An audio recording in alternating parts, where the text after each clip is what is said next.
أنا سكنت في البيت ده من 3 شهور. شارع هادي والمنطقة قريبة من محطة الرمل.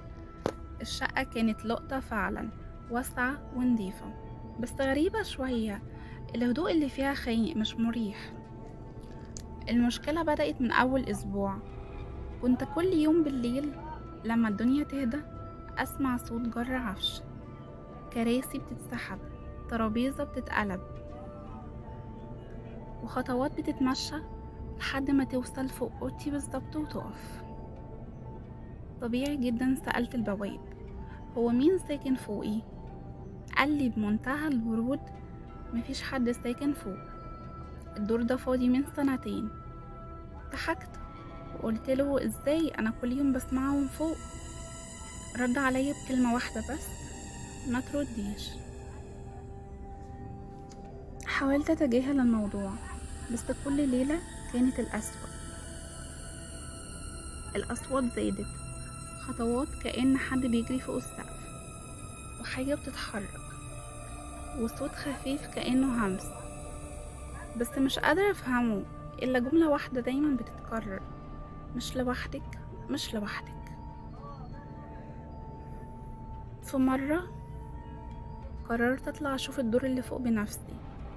طلعت، لقيت الشقة فعلا مقفولة، بس في علامة غريبة على الباب كأنها محفورة بإزاز. وقبل ما ألمس الباب سمعت صوت جاي من جوه، كأن حد بينده باسمي. جريت ونزلت. البواب لحقني عند الباب، قالي بصوت ثابت: مش انا قلتلك ما ترديش؟ الليلة اللي بعدها سمعت نفس الصوت، لكن المرة دي الصوت جاي من جوه شقتي.